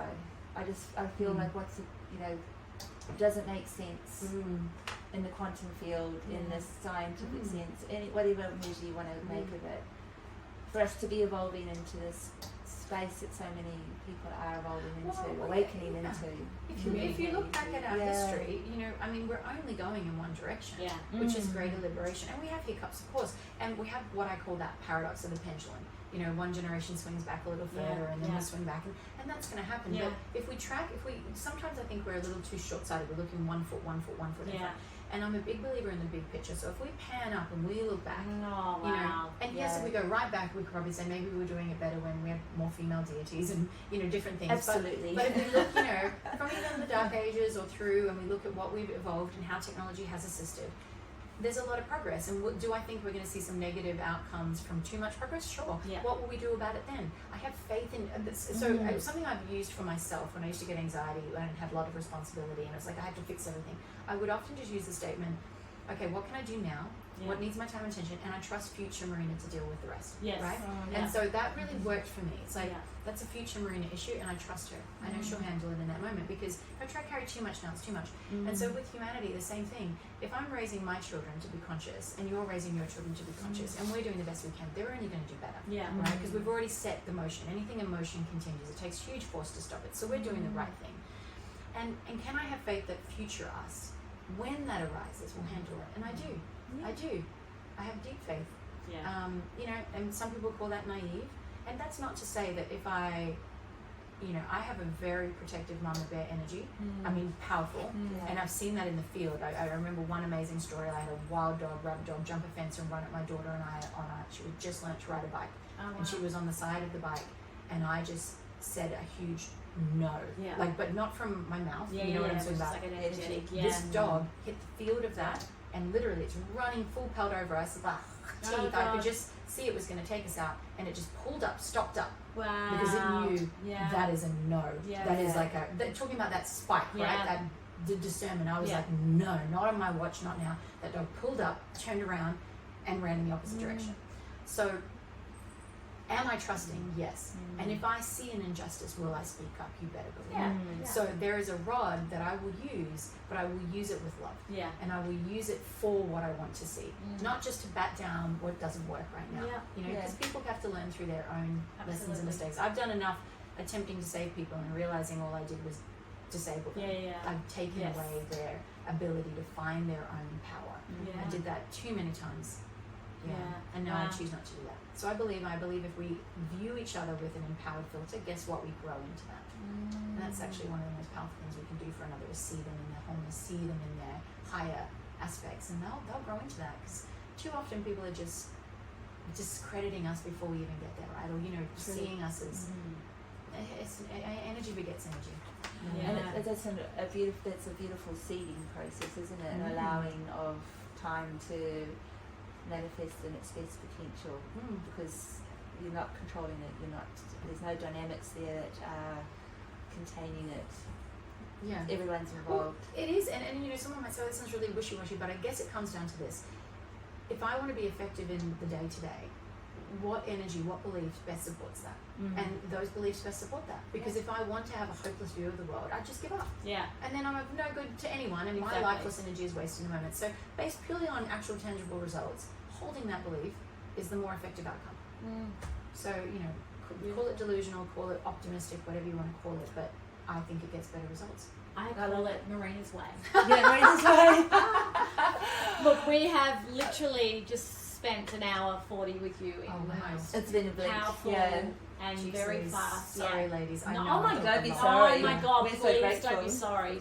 So many listeners will be excited. And I'm like, I want to get you back on to talk about so many different areas that you've talked about, because I know there's so many pieces of gold in there that can just expand. Inviting me to talk to women about awesome things, I'm never going to say no to that. It's so beautiful. Yes, please, more thank you. Yes. When I was standing in the ocean, floundering, floating, swimming in the ocean this morning, I said to, what does soul want to tell me today? Oh. And it literally came straight in, you can be anything you want. Yes. And I feel like today has been just that pure, like you've just Seriously. coloured that in so well. That I do believe that. I believe Yes, that with every being- essence of my being. And I don't know if you saw that trend recently on Instagram where I had never done one, but they have a little sticker and you go and you do things, and it was to go to Pinterest and search up a word, something like celebrity, aesthetic, quote, something. I can't even remember. And I did it. I was like, oh, this would be curious because I Yeah. like Pinterest. I'm a very visual person. Love Yes, I Pinterest. love Anyway, and Pinterest the quote that came up for me, and I was like, that really symbolizes, I guess, kind of what you just said. You can be anything you want, but the essence of the work that I do. And it was like you were given your dream for a reason. Yeah. Like each of us, people think, oh, I want what everyone else wants. You really don't. No. There is something in your soul that is saying, please grow me. Yes. And so that, what you just said, and that's what I think Yeah. I would love to be a reminder for people about is one life, live your dream, like step into it, be brave, claim it, own it. And in doing so, I promise you the whole world will benefit. Yeah. It can't not. Oh my goodness. My So heart just- if you want a piece of Marina, Yeah. if you want to, learn more about the amazing work that you're doing, thank you. Yes. Oh, Thank you. ladies. God, thank you so much for what you do and what you're putting out to the world. It's very special and it's very Marina-esque, and I love that your essence is coming through so beautifully, and so powerfully, and so felt. Yeah. It's the Yeah. I'm going to put all of her information at the end of this podcast, so you guys can jump on board and follow Marina on her Instagram page and Mum Hive with Michelle Wilson, which is just feels it's got such a beautiful feel to it. Yes, but I have no doubt that we'll have Marina back on to talk about something else. We'll find lots of things to talk There's about. so many things. And might even be really lovely to have you and Narelle on together. That is Yeah. exciting. We That could would go be the, powerful. the shaman journey. Oh, Yes. There's both Oh, I got essences. Are you goosebumps on that. excited? Yes, Are I'm you excited. I'm excited. This is the beautiful card that Joe put in the deck. Water cards. The that water she found. cards, yeah. And it's a beautiful seagull, which seems to be there's so The many bird seagulls symbol. on the birds, feathers, Yes. everything.